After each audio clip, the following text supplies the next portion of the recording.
Bienvenue sur l'heure du mystère. Ce soir, préparez-vous car nous allons plonger au cœur de récits terrifiants, ces moments où l'horreur pure et simple surgit de l'ordinaire pour bouleverser des vies. La frontière entre le quotidien et le cauchemar est plus mince que vous ne l'imaginez, et les histoires que je vais vous raconter aujourd'hui en sont la preuve glaçante. Restez avec nous jusqu'à la fin de cette première partie car chaque détail compte et les surprises ne manqueront pas. J'habitais dans une ferme avec mes grands-parents. Mes parents m'avaient mis à la porte et n'ayant pas les moyens de louer un appartement, ils m'avaient permis de rester chez eux pour une somme modique. Je dormais dans une chambre rez-de-chaussée. L'odeur des personnes âgées y était bien plus prononcée. La pièce était parsemée de reliques religieuses de ma grand-mère. Je devais supporter un tableau géant de Jésus qui me fixait pendant mon sommeil. Les choses étranges n'ont réellement commencé qu'à ma 2e semaine là-bas.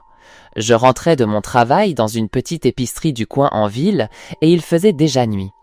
En déverrouillant la porte d'entrée, j'ai entendu des pas dans les champs. J'ai supposé que quelqu'un essaya de voler les récoltes de mon grand-père. Je me suis approché à pas de loup pour mieux voir, en faisant attention à éviter les feuilles mortes ou tout ce qui pourrait faire du bruit. Il y avait bien quelqu'un dans les champs, mais cette personne rampait à 4 pattes, comme si elle se faufilait.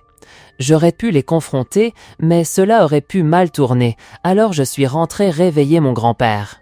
Il est sorti en hurlant comme un fou, son fusil à la main. C'était quelque chose du genre « Si jamais je vous attrape encore sur ma ferme, je n'hésiterai pas à vous faire sauter la cervelle !»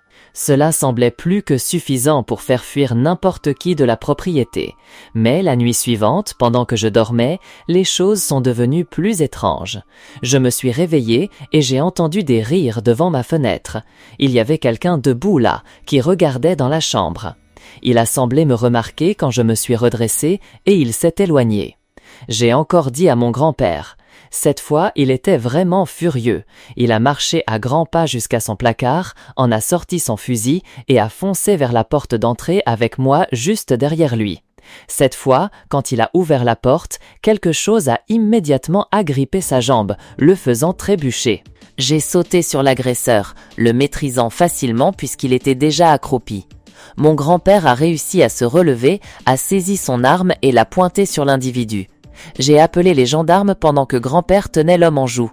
J'ai soudain entendu un cri pendant que j'étais au téléphone. C'était mon grand-père. J'ai lâché le téléphone, presque les larmes aux yeux, craignant le pire. Je suis arrivé sur le perron et grand-père était à terre, la main sur le nez. Il saignait.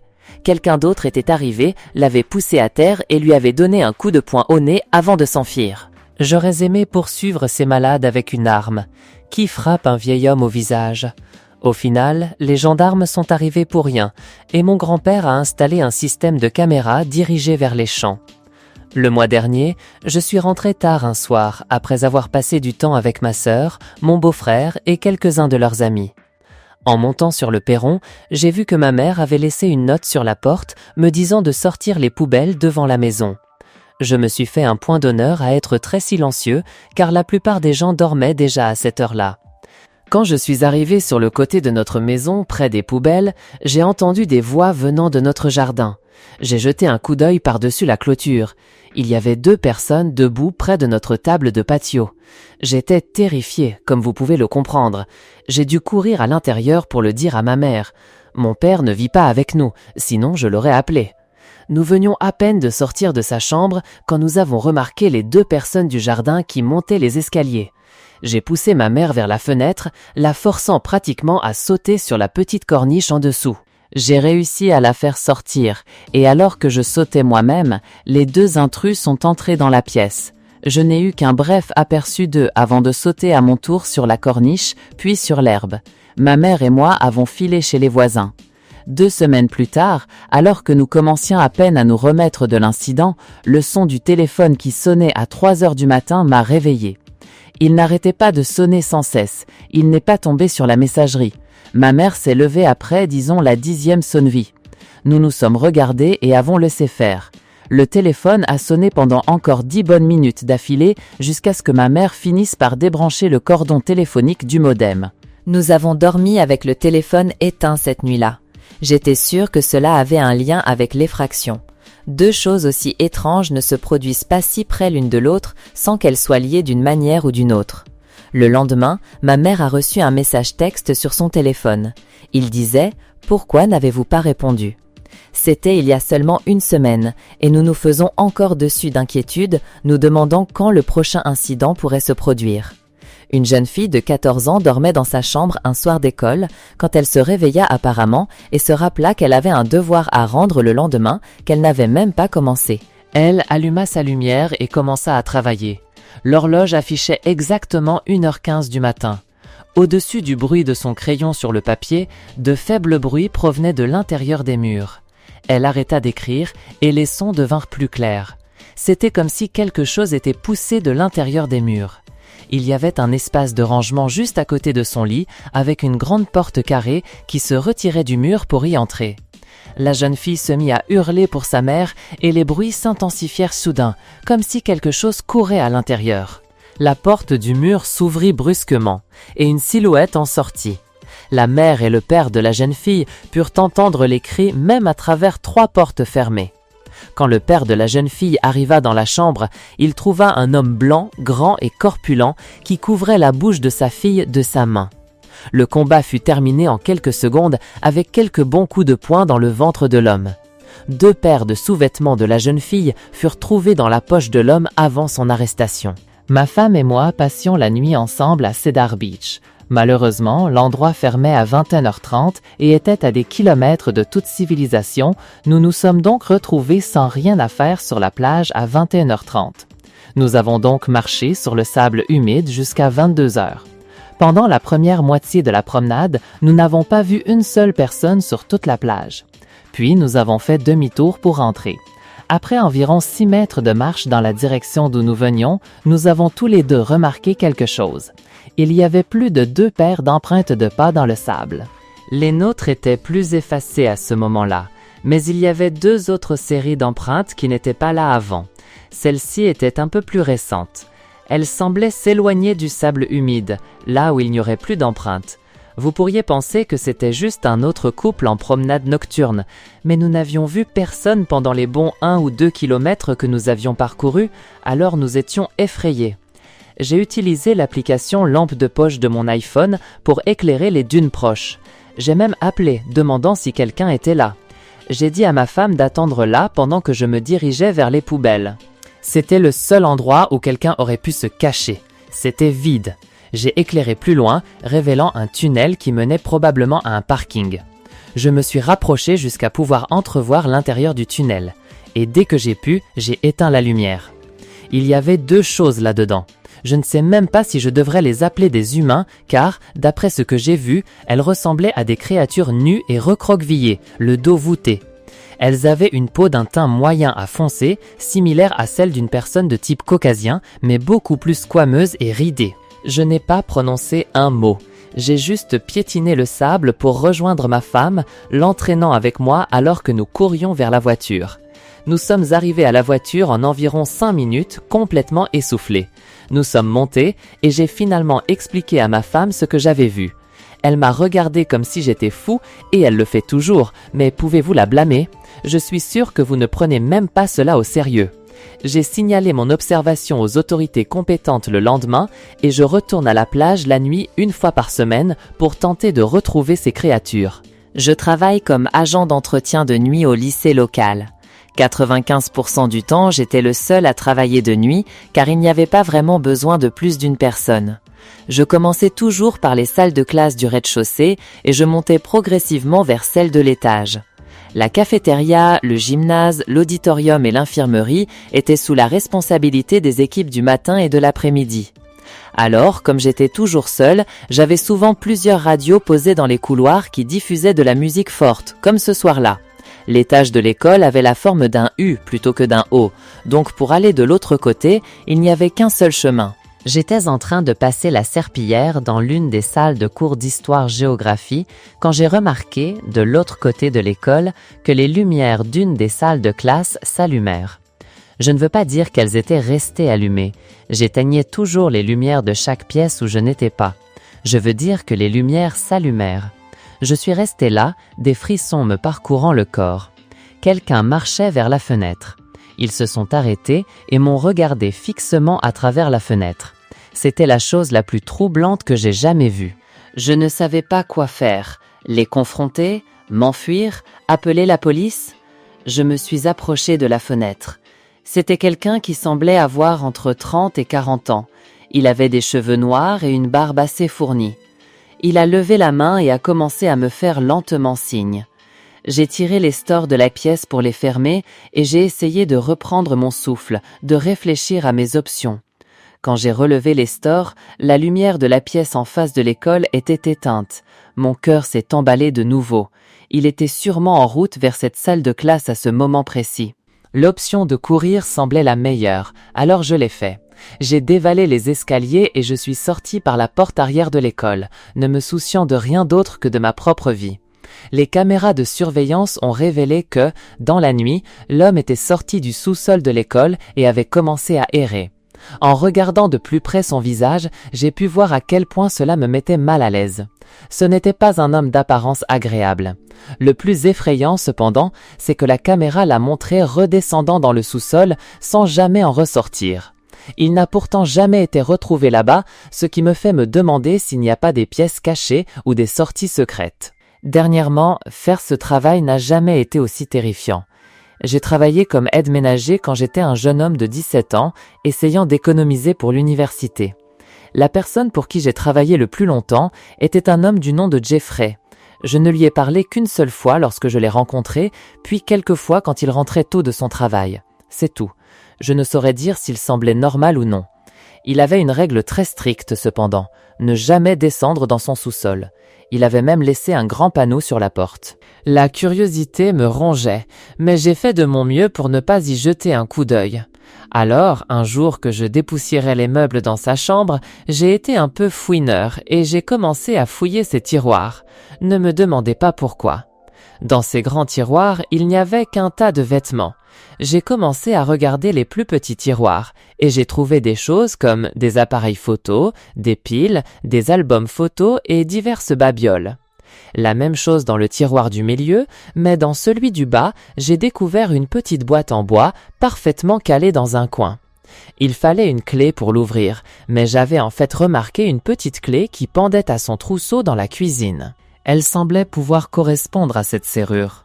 Quand j'ai essayé, bien sûr, la clé a tourné dans la serrure et a ouvert le cadenas. Ce que j'ai trouvé était dérangeant. Il y avait une pile de photos en noir et blanc. Les premières n'étaient que des clichés de la maison, mais ensuite, petit à petit, j'étais sur chaque photo, dans chaque pièce de la maison, y compris la salle de bain. La photo la plus troublante était une photo couleur, qui se démarquait des autres. Elle avait été prise de l'extérieur d'une des fenêtres, pointée sur moi alors que j'étais dans la cuisine. J'ai remis les photos dans la boîte, à l'exception de quelques-unes que j'ai sélectionnées pour servir de preuve éventuelle pour quelque chose que je craignais de voir arriver. J'ai refermé la boîte à clés et je l'ai remise dans le tiroir. J'ai laissé tout le reste dans la chambre telle quelle. J'étais sur le point de quitter la maison pour ne plus jamais revenir lorsque je suis passé devant la porte du sous-sol. Maintenant que je ne reviendrai pas, je me suis dit que je devrais jeter un coup d'œil au sous-sol pour que la curiosité ne me ronge pas éternellement. Je suis entré et j'ai allumé les lumières. L'air là-bas sentait vraiment mauvais, comme des animaux en décomposition. Il y avait des affiches étranges sur les murs, beaucoup à caractère érotique. J'ai même été choqué d'en voir certaines avec des jeunes qui semblaient mineurs. Il y avait 2 portes menant soit à des pièces, soit à des placards. Je n'y suis pas allé, mais l'odeur horrible était la pire près de ces 2 portes. J'ai finalement réalisé qu'il y avait un bourdonnement. Chaque fois que je bougeais, je remarquais qu'il y avait, dans un coin, une caméra de plafond pointée droit sur moi. Mais après l'avoir remarqué, elle a semblé s'arrêter complètement de bouger. C'était mon signal pour sortir de cette maison. Je suis rentré chez moi en sécurité. Jeffrey a essayé de m'appeler une fois après cela. Je n'ai pas décroché. Il n'a pas laissé de message. Je suis content de ne jamais lui avoir donné mon adresse. Je sortais du travail dans un supermarché après mon quart de nuit, quand l'autre seul employé présent et moi nous sommes dirigés vers nos voitures. Un pick-up noir s'est arrêté à côté de nous. Il y avait un homme et une femme à l'intérieur. Ils avaient l'air de marginaux, négligés et peu recommandables. L'homme portait une moustache et une barbe, une casquette et une cigarette pendait à ses lèvres. La femme avait les cheveux sales. D'ailleurs, tout son visage semblait sale. Quand ils se sont arrêtés devant nous, bloquant notre chemin, l'homme à l'intérieur nous a demandé si nous avions de la monnaie pour de l'essence. Mon collègue a fouillé ses poches et a laissé tomber 2 pièces de 25 centimes dans la main de l'homme. Je lui ai donné 1 euro dans l'espoir qu'il partirait simplement. L'homme a regardé l'argent dans sa main, puis nous a regardés à nouveau. « Il me faudra plus que ça », a-t-il dit. Nous nous sommes excusés et lui avons dit que c'était tout ce que nous avions. « Putain », a-t-il lâché. Je pouvais voir que mon collègue devenait aussi nerveux que moi. La femme sur le siège passager avait un sourire diabolique sur son visage. J'ai contourné leur voiture et me suis dépêché de rejoindre la mienne, mon collègue faisant de même. Je pouvais voir l'homme faire demi-tour avec son pick-up. J'ai démarré la voiture, enclenché la marche avant et suis parti en trombe du parking. Ils semblaient me suivre au début, mais j'ai fini par les semer. Je me suis arrêté à une station-service et j'ai envoyé un message à mon collègue pour m'assurer qu'il allait bien. Il m'a répondu qu'il était sain et sauf.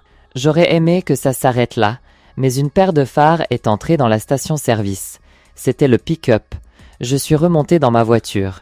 Il a essayé de me bloquer en se plaçant devant moi. La femme dans la voiture a sorti une arme et a commencé à baisser la vitre. J'ai brusquement enclenché la marche arrière, sortant du parking. Ma vitre arrière s'est fissurée, touchée par une balle. J'ai réussi, je ne sais comment, à les semer une fois de plus et à rentrer chez moi en vie. J'ai trouvé 2 autres impacts de balles sur ma voiture. C'est tellement terrifiant de penser à quel point j'étais proche de la mort et pour quelle raison. Malheureusement, il y a tant de gens dérangés dans ce monde. Andrew, le cousin de ma demi-sœur, et moi avions 18 ans à l'époque. Nous avions décidé d'explorer l'asile abandonné de notre ville. Il faisait nuit noire, bien après le coucher du soleil. Il n'y avait aucune voiture sur la route, donc il était probablement après minuit. Andrew conduisait. Nous avions tous les deux emporté nos caméras vidéo dans l'espoir de filmer des choses intéressantes. YouTube n'avait que 2 ou 3 ans à l'époque et l'exploration de lieux abandonnés était très populaire pour les vidéos, alors nous avons pensé que ce serait génial. Nous avons dû nous faufiler sous un trou dans la clôture que quelqu'un d'autre avait déjà découpé. Nous avions, bien sûr, tous les deux des lampes de poche. Nous sommes entrés par l'une des fenêtres brisées.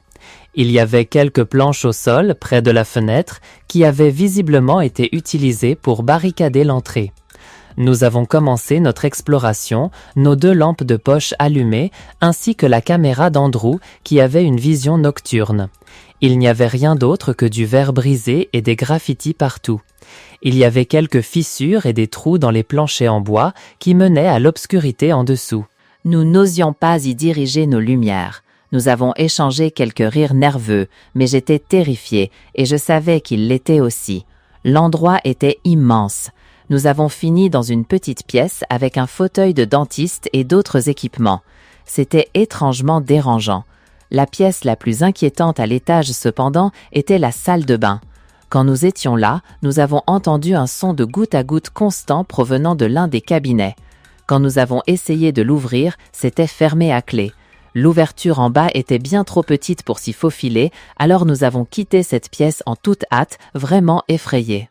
Derrière une porte, nous avons découvert un escalier menant soit à l'étage, soit au sous-sol. Nous voulions que la vidéo soit aussi effrayante que possible, alors bien sûr, comme 2 adolescents que nous étions, nous sommes descendus.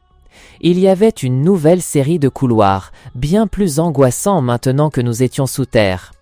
Il y avait un tableau d'affichage au mur avec un tas de vieilles photos et d'articles de journaux. Andrew et moi étions en train d'examiner cela quand un bruit métallique sourd a retenti au fond du couloir.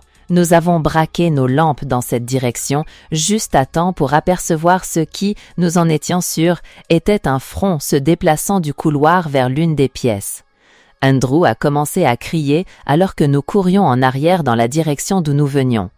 Normalement, j'aurais simplement pensé que c'était un sans-abri ou quelque chose du genre, mais alors que nous montions les escaliers en trombe, un étage en dessous de nous, nous pouvions entendre des pas nous suivre.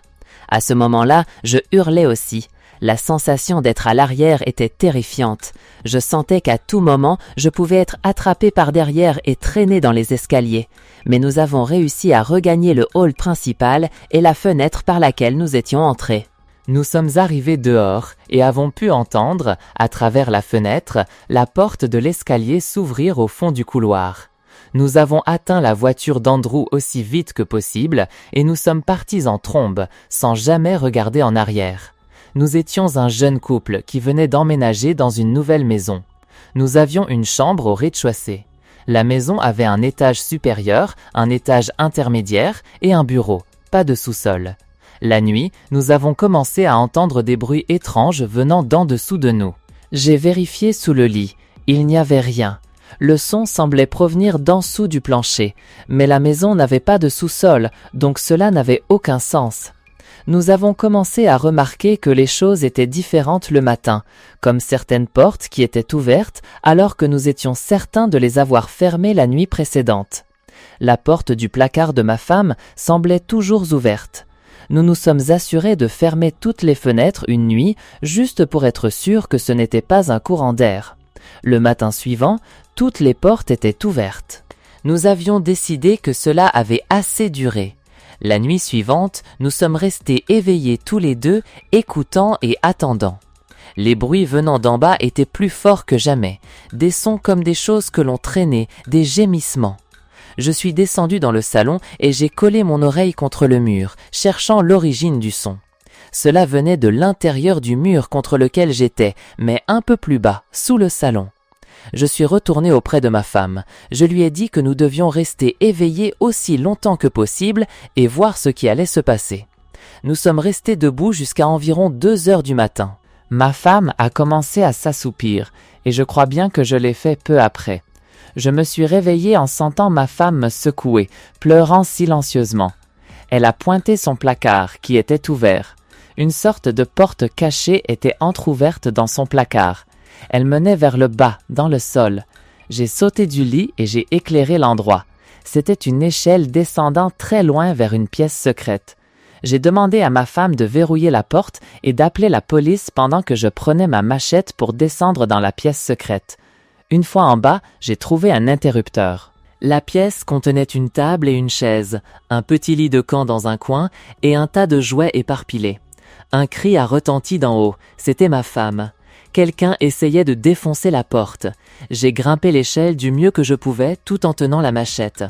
Au moment où j'arrivais, ils avaient déjà enfoncé une partie de la porte. Ils ont passé leur tête par un trou dans la porte et m'ont regardé. C'était un homme à l'air sale. J'ai vu la folie dans ses yeux rouges. Il a dû voir ma machette car il s'est enfui directement par la porte d'entrée. Je ne sais pas à quoi servait cette pièce, peut-être une sorte d'ancien abri anti-bombe ou quelque chose comme ça, mais je ne sais pas qui diable était cet homme, comment il a bien pu descendre là, ni depuis combien de temps il y était. J'avais 27 ans et je venais d'emménager avec ma petite amie dans un appartement. Ce n'était pas l'endroit le plus luxueux du monde, car nous n'étions pas le couple le plus riche qui soit, mais cela nous convenait parfaitement. Dès la première nuit, nous détestions déjà les voisins. Il y avait des cris et des coups toute la nuit. On aurait dit qu'ils ne dormaient jamais. Ma petite amie voulait que j'aille les voir. Je lui ai dit que si cela continuait la nuit suivante, j'irais. Nous n'avons rien entendu d'eux pendant la journée, pendant que nous installions les meubles. Mais quand la nuit est tombée et que nous essayions de dormir, les cris et les coups étranges ont repris, parfois même des coups sur le mur. J'ai décidé de mettre un terme à cela et de les affronter. J'ai frappé à la porte et une femme albinos d'âge mûr a ouvert. Sa voix était rauque, comme si elle avait fumé des cigarettes pendant les 40 dernières années. Je lui ai poliment demandé de faire moins de bruit.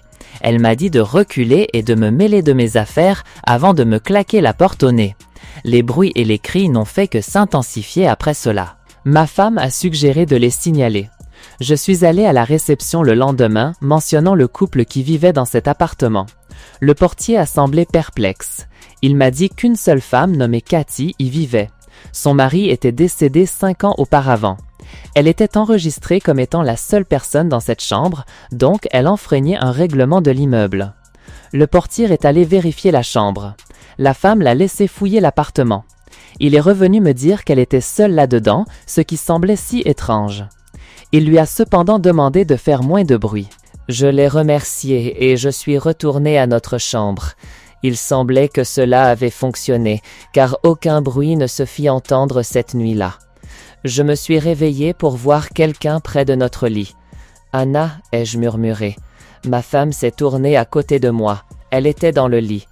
La voix rauque et familière au pied du lit a dit « Nous n'aurions pas dû la signaler ». J'ai crié et j'ai cherché l'interrupteur. Ma femme a commencé à crier encore plus fort. Le temps que j'allume la lampe, elle était partie. J'ai enfilé mes chaussures et j'ai couru dans les couloirs en robe de chambre à sa recherche. La porte de son appartement était ouverte, mais elle n'était pas là. Où avait-elle pu aller si vite ? On n'a plus entendu parler de Cathy pendant une semaine entière, avant qu'une nuit, 4 coups retentissent sur nos murs. Pas des coups sourds comme les bruits précédents, c'étaient de vrais coups destinés à attirer notre attention. Nous avons déménagé le lendemain.